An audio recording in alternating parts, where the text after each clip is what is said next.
자, 이제 이번에는 토너먼트에 대해서 이야기하도록 하겠습니다. 토너먼트는 우리가 보통 경기, 시합 같은 거 할 때 다루는 주제 중에 하나죠. 두 팀 뭐 예를 들어서 한 번씩 그 경기를 해서 우리가 이제 그 승자는 올라가고 패자는 이제 탈락하는 그런 제도를 의미하는 거잖아요. 그런 식의 이제 그거를 이제 우리는 여기서 어떤 법을 갖다가 개정하는데 활용하는 그런 게임에 이제 적용하는 방법입니다.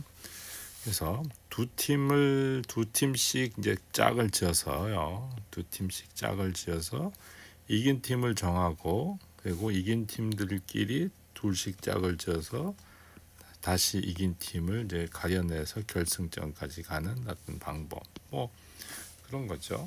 그래서 우리가 이제 보통 그 월드컵 축구 월드컵 할 때 예선 월드컵 본선에서 맨 밑에 이제 그 맨 밑에는 리그전을 치르고 그 다음부터는 이제 그 16강인가요? 거기서부터는 이제 토너먼트 게임으로 올라가는 방식하고 이제 그런 걸 생각하면 됩니다. 그래서 두 팀씩 이기면 다시 올라가서 승자들끼리 붙어서 또 올라가고 그런 식의 이제 게임이 되는 거죠. 그래서 이제 우리가 다음 같은 상황을 한번 보자고요. 자, 이제 10나라당이 있고 이제 한 우리당이 있다고 이제 합시다. 그래서 어떤 그 법을 갖다가 개정안을 이제 상정을 할 거예요. 10나라당이 이제 상정을 할 예정이에요. 그런데 한우리당 입장에서는 그 개정안에 대한 이 마음에 들지 않으니까 수정안을 이제 해서 상정을 하려고 주장을 해요. 그래서 이제 그러면 이제 둘 중에 하나만 이제 상정할 거겠죠. 그래서 개정안을 상정하든지 수정안을 상정하든지 하나만 이제 상정하는 겁니다. 물론 각 당은 어떤 전략을 이제 펴야 되느냐 그런 거예요. 그래서 이제 찾아보는 거죠. 그래서 10나라당은 당연히 개정안을 이제 제일 선호할 거고 그렇지 않으면 이제 현재 안을 이제 그냥 고수할 거고 수정안은 이제 제일 나중에 이제 선호하는 이제 그런 거고요. 한 우리당 입장에서는 자기네가 수정안을 이제 들고 나왔으니까 수정안을 제일 좋아할 거예요. 그리고 두 번째는 이제 마지못해서 이제 개정안을 이제 찬성하는 입장이 되고요. 세 번째 이제 새노사당 입장에서는 이제 둘 다 반대야 실제로 둘 다 반대인데 둘 중에 하나만 올리라면 수정안을 자기네는 받아들이겠다. 이제 이런 이제 그 당의 이제 그 전략이 있는 거예요. 결론이 난 거죠. 그래서 이제 그 개정안보다는 수정안이 좀 낫다. 그래서 세 당의 지도자가 이제 두 안 중에 하나만 정하고 그 안을 상정할 때 어떤 안이 통과될 것이냐 이제 이런 이제 그 상황이 이제 질문이 되는 거예요. 그래서 각 당이 이제 표를 하나씩만 갖고 있다 이렇게 얘기하는 거죠. 그러니까 10나라당도 한 표, 한 우리당도 한 표, 새노사당도 한 표 이렇게 이제 가정하는 거예요. 의원 수로 따지는 게 아닙니다. 그냥 한 표씩만 가지고 있다 이렇게 생각하는 거예요. 그러니까 3인이 경기한다 이렇게 생각하시면 돼요. 자, 그래서 그러면 이제 우리가 제일 먼저 어떻게 하냐면 개정안과 수정안과 이제 부결안이 이제 이렇게 이제 나타나게 되는데 먼저 개정안하고 수정안 중에 이제 시합을 하는 이제 상황이 되고 그 다음에 이제 개정안하고 부결안 뭐 둘 중에 하나 승자승에서 부결하고 이제 최종 경기를 하는 그런 상황으로 이제 되는 겁니다. 그러니까 첫 번째 상황이 뭐냐면 개정안하고 수정안이 나오면 어떻게 되냐? 그러면은 개정안은 우리가 10나라당 그죠?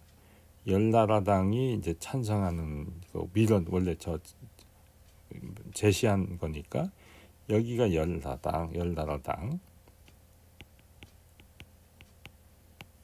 그 다음에 수정안은 한우리당이죠. 그 다음에 새노사당은 어떻게 되냐면 이 수정안에 찬성을 하는 거예요. 그죠? 여기 아까 앞에서 보면 수정안을 찬성했어요. 그래서 새노사당이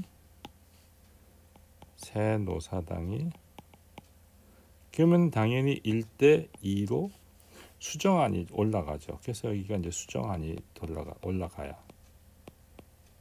그래서 수정안하고 이제 부결하고 이제 또 다시 이제 경기를 하게 이제 되는 거예요. 수정안이 상정이 됐어요. 수정안이 이제 상정이 됐는데 상정이 되고 나서 보니까 이제 어떻게 되냐?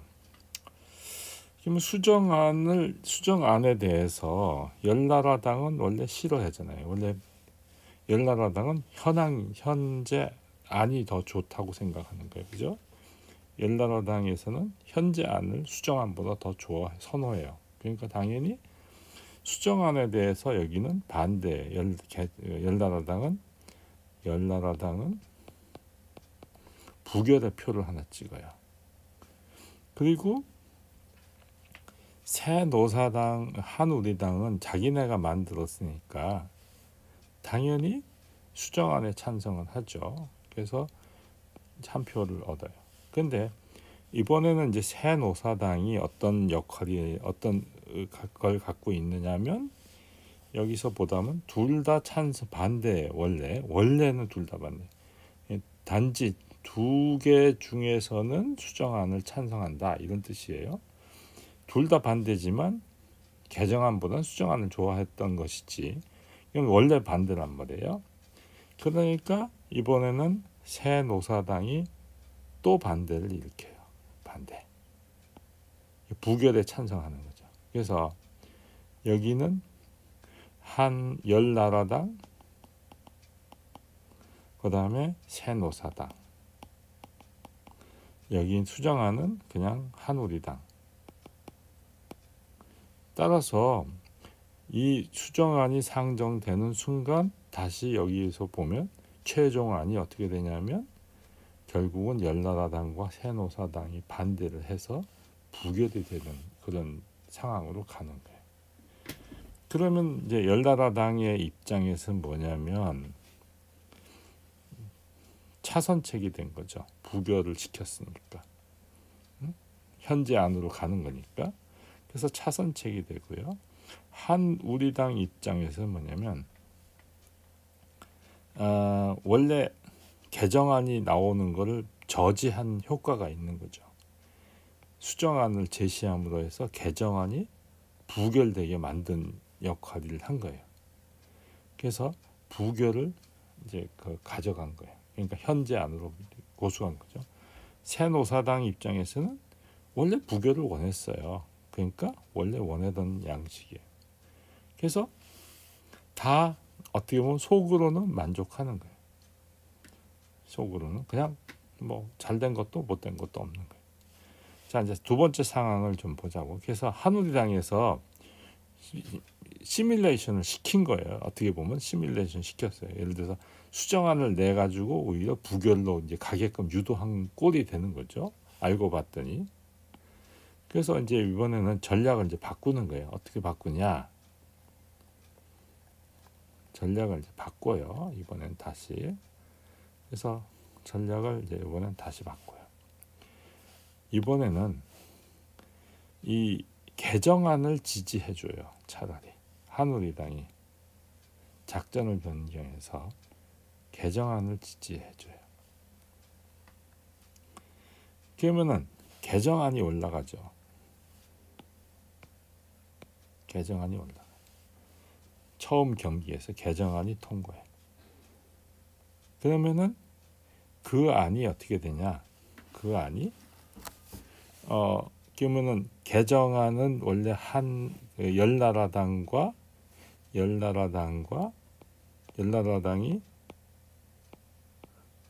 원래 좋아했던 거니까 한 표 얻고 한우리당도 개정안을 찬성해 줬으니까 한우리당도 한 표가 돼요. 부결 여기서 이제 올라갔는데 부결 입장에서는 여기는 새노사당이죠. 그래서 여기는 2대 1로 결국은 이 개정안이 최종적으로 통과를 해요. 최종적으로 개정안이. 그래서 한우리당 입장에서는 개정안 그러니까 열나라당에서는 원래 원했던 거니까 좋고 한우리당은 수정안을 원했지만 그냥 그래도 안 되면 개정안을 찬성한 거잖아요. 여기서.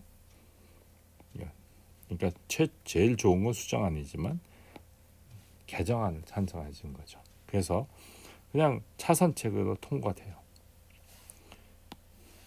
물론 새노사당 입장에서는 바보가 된 거죠. 쉽게 말해서 원하지 않는 것. 손해를 보기로는 어떻게 보면 새노사당만 손해를 본 그런 상황으로 가는 거죠. 그래서 전략을 펴면 결국은 한우리당이 입장에서는 수정안보다는 개정안을 지지하는 것이 훨씬 유리하다. 그래서 이런 거를 보통 우리는 게임 이론이라고 하는 거를 통해서 연구를 해요. 그래서 정치공학이라는 것은 결국은 다 이런 거를 하는 거죠. 자, 이제 순위 매기기에 대해서 이제 살펴보도록 하겠습니다. 이거는 뭐냐면 후보자들 중에서 한 사람만 뽑지 않고 후보자들의 순위를 정할 경우에 이제 그런 걸 얘기하는데 뭐 이제 방법은 두 가지가 있어요. 확장법이 있고 회귀법이 있어요. 그래서 뭐 한 사람을 뽑을 때 나타나는 순위를 자연스럽게 확장 적용하는 거와 맨 처음 뽑힌 사람을 1순위, 1순위를 제외한 나머지 사람 중에서 뽑힌 사람을 2순위, 뭐 이런 식으로 해서 순위를 매겨 나가는 방식이다. 이제 이렇게 얘기를 합니다. 자, 그 확장법을 한번 보면 이제 그 다수결 제도를 이제 통해서 이제 보는 거죠. 이건 뭐 경우가 너무 많으니까 일단 하나만 좀 보자고요. 그래서 확장법, 그러니까 우리가 다수결 제도가 어디냐면 최초에 좀 앞으로 이제 한참 돌아가야 되는데요. 요 순서를 좀 잘 기억하세요. 김중자, 이인자, 정동자, 노무자 이렇게 이제 좀 기억을 하시고 조금 앞으로 가겠습니다. 자, 이제 여기까지 왔는데요. 다수결 제도가 되는 거잖아요. 그죠? 자, 그러면 김중자가 이제 다수결 제도에서 김중자가 일단은 제일 표를 많이 가져요. 그죠? 38표니까. 그리고 이렇게 표를 계산해 보면 30표가 되고 정동자가 21표, 노무자가 11표. 그러니까 자연스럽게 확장을 할 수 있어. 김중자 다음에 그러면 이인자네, 그다음에 정동자네, 그다음에 노무자네. 이게 확장법인 거예요. 아시겠죠? 그다음에 또 쌍쌍 비교법을 가지고 할 때는 여기 이제 그냥 이걸로 간단히 보면 이인자가 지금 제일 쌍쌍 비교법에서는 이인자가 가장 유리하다는 건 지난번에 말씀드렸잖아요. 여기서 이인자가 4승 했으니까 당연히 1등이죠. 그러면 이인자 다음에 이제 2등이 누구냐? 그러면 이제 아까 여기서 보면 이인자 빼고 이제 계산해 봐봐요. 이인자 빼고 그러면 이제 또 이인자가 없다고 생각해 봐요. 이인자가 이렇게 없다. 인자 아예 없다. 이제 쌍쌍 비교법을 하는 거예요. 그러면 이제 김중자 같은 경우는 여기서 38표. 김중자 같은 경우에는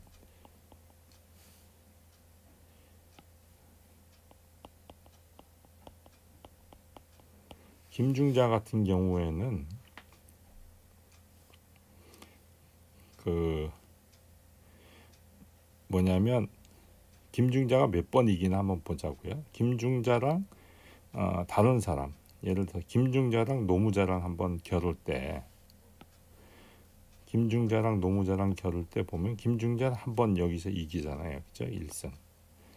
그 다음에 여기서는 김중자가 38표, 그 다음에 김중자, 노무자 여기 27표, 또 21표 이렇게 해서 김중자는 여기 38표만 얻고 나머지는 다 이겨요. 누가? 노무자가. 그러니까 김중자는 노무자한테 져요. 그죠? 김중자, 노무자는 그러니까 여기는 1패, 1승 1패 이렇게 돼요. 그 다음에 김중자랑 정동자랑 하면 여기서 한 번 이기지만 또 38표 같지만 계속 여기서 또 다 떨어져요. 김중자는 다 꼴찌. 그래서 김중자는 정동자하고 겨뤄도 또 1승 0 이렇게 돼요. 그러면 이제 결국 김중자는 꼴찌죠, 꼴찌. 누구하고 저거 해도 시합을 해도 항상 패가 되잖아요. 그래서 2패. 그 다음에 그러면 이제 노무자랑 정동자랑 누가 더 세냐 이제 그걸 봐야 되는데, 그러면 노무자를 하고 정동자만 비교하자고요. 그러면 노무자하고 정동자는 여기서 노무자가 38표, 노무자가, 그 다음에 노무자 정동자에서 여기 27표. 이 정도만 보면 돼도 벌써 정동자보다 앞서죠. 그러니까 노무자는 2승이에요. 그러니까 승률로 따지면 2인자 빼고 그러니까 노무자는 2승이고 정동자는 1승 1패, 그 다음에 김중자는 2패가 되는 거예요. 이거는 2승. 그러니까 당연히 아까 했던 2인자가 1등이고 노무자가 2등이고 정동자 3등이고 김중자가 4등이 되는 그런 상황이 이제 벌어지는 거죠. 자, 다시 앞으로 갈게요. 자, 그래서 아까도 말한 것처럼 2인자, 노무자, 정동자, 김중자 이렇게 해서, 그래서 나머지 방식도 그런 식으로 얘기할 수 있어요. 이것도 뭐 비슷하게 이제 하면 됩니다. 그래서 이런 표를 만들기 위해서 굉장히 여러 번 많이 계산을 해봐야 돼요.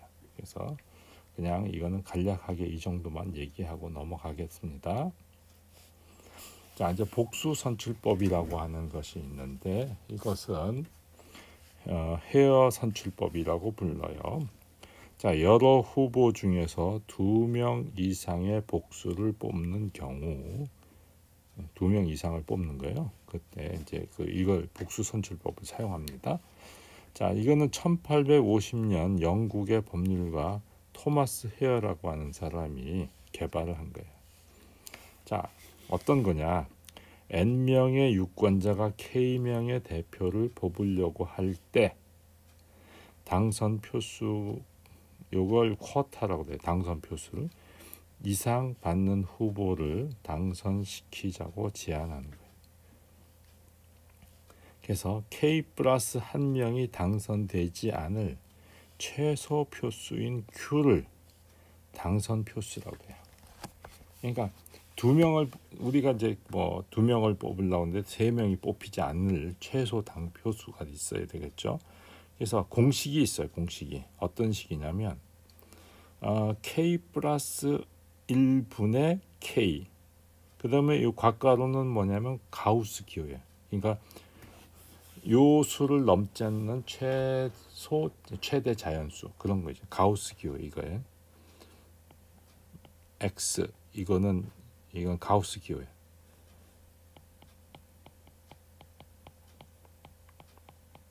기억나시죠? X를 넘지 않는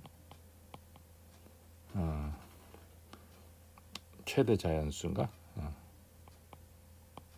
최대 정수, 뭐 이렇게 부르죠. 그래서 뭐 예를 들어서 우리가 1.5 이렇게 나오면 그냥 1이라고 계산하죠.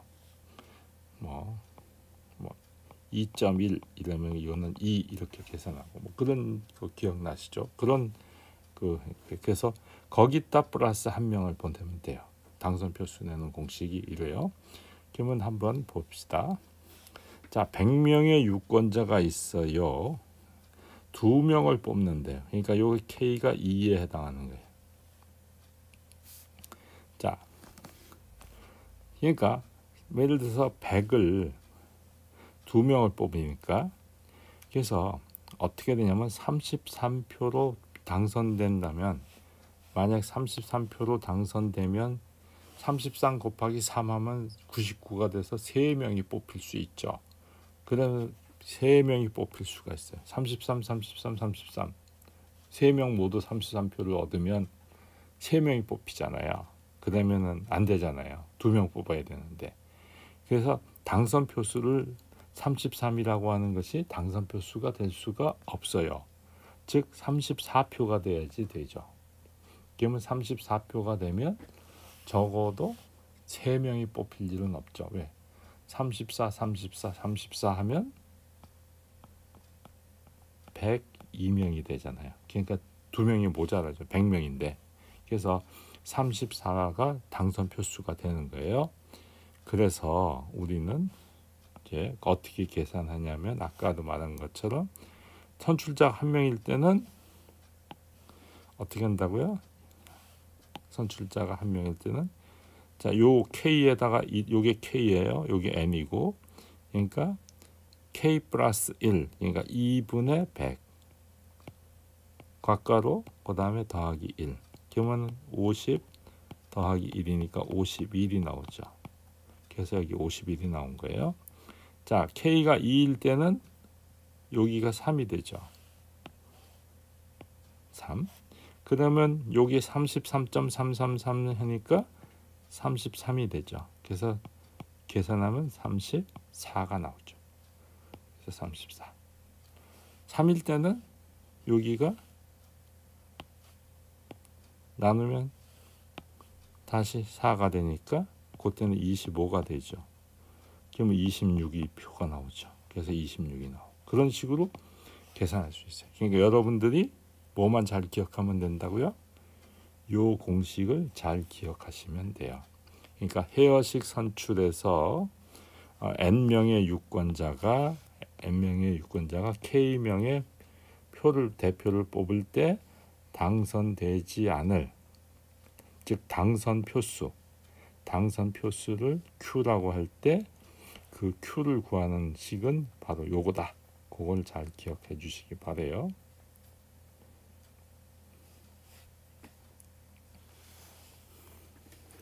그래서 헤어식 선출법은 어디에서 지금 통용되냐면 호주나 아일랜드 등에서 사용합니다. 실제로. 그 다음에 아카데미상을 수여하기 위한 각 분야별 후보를 선발할 때 사용해요. 우리가 왜 아카데미상을 수여할 때 보면 예를 들어 감독상 하면 한 명만 후보가 한 명만 있지 않고 4명씩 뭐 되고 막 3명, 4명씩 되잖아요. 그렇게 되는 그 3명이나 4명을 왜냐면 감독상에 나오려면 어떻게 돼요? 수많은 영화 작품이 뭐 상당히 많잖아요. 뭐 몇백 편씩 되잖아요. 1년에 발표되는 게. 그러면 그 몇백 편을 다 모두 후보로 하지 않고 추리는 거잖아요. 추릴 때 헤어식 선출 방법을 써서 4명을 추린다. 뭐 이렇게 이해하시는 거죠. 그래서 이제 그 선출 방법이 그거예요. 그래서 여러 후보들에게 순위 표시법으로 투표를 하게 하고 두 번째 1순위의 당선 표수 이상을 얻은 후보는 당선이 돼요. 당선자가 없으면 최소 득표자를 탈락시키고요. 1순위의 당선 후보를 얻을 때까지 이것을 반복하는 거죠. 당선 후보가 없어요. 그래서 당선 후보가 있으면 당선시키고 그를 정원 이상으로 지지한 표를 나머지 후보에게 적정 비율로 나눠줘요. 그래서 당선자를 모두 뽑을 때까지 반복하는 거죠. 그렇게 해서 이제 헤어식 선출 방법을 해서 아카데미상 후보를 선발할 때 사용하는 거죠. 자, 그래서 우리가 그 다음과 같은 한번 사례를 보자고요. 그래서 자, 4명의 후보가 있는데 이제 2명을 이제 선정하고 싶어요. 자, 2명을 선정하는데 어떻게 했냐? 이제 순위 표시법으로 투표를 하고 유효표는 100표. 당선 표 수는 당연히 2명이니까 3분의 100 더하기 1 하면 34가 나오죠. 자, 그래서 이런 식으로 되어 있어요. 그러면 34가 넘으면 당선이 되는 거예요. 그래서 자, 이게 일단은 요 B라는 대표는 어떻게 되냐면 36표를 얻었으니까 당연히 당선이 되죠. 그래서 B는 당선이 되는 거예요. 그죠? 그리고 나머지 뭐 M이라고 하는 후보 22표, K는 이렇게 해서 24표. 그다음에 L은 18표. 이렇게 돼요. 그래서 다른 후보는 34표 미만이니까 일단 B는 당선이 돼요. 그 다음에 이제 보자고요. 1순위를 이제 빼고 나면 이제 이와 같이 남을 거예요. 그러면 이제 34표를 뺀 나머지가 2표가 남죠. 그래서 2표를 이제 그 다음 사람이 승계하는 거예요. 그다음에 그래서 이제 L 아까 요 앞에서 요 앞에서 이제 B가 이제 사라지는 거예요. B가 이렇게 B가 이제 당선됐으니까 빼고 그러면 이제 요 순서, 요 순서, 요 순서, 요 순서, 요런 순서가 이제 남죠. 그거를 정리한 게 이거예요. 자, 그러면 이제 다시 보면 M이 22표고요. K는 여전히 24표고 L은 2표 더하기 18표니까 20표예요. L이. 그러니까 L이 최소 득표자를 했으니까 날리는 거예요. 최소 득표자니까. 날리고 나면 이제 남는 게 이제 M하고 K만 남죠. 그러면 M은 몇 표냐면 자, 24표 여기서 그다음에 L이 날아가니까 18표를 가져와요. 그래서 어떻게 되냐면 24표에다가 18표니까 42표가 돼서 이게 K를 34표 이상을 얻으니까 당연히 이 M이 당선이 될 수밖에 없죠. 그래서 이제 M이 결국은 당선이 된다. 이런 식으로 이제 얘기를 해줄 수가 있습니다. 그래서 일단은 요 정도로 일단 얘기를 하도록 하겠습니다.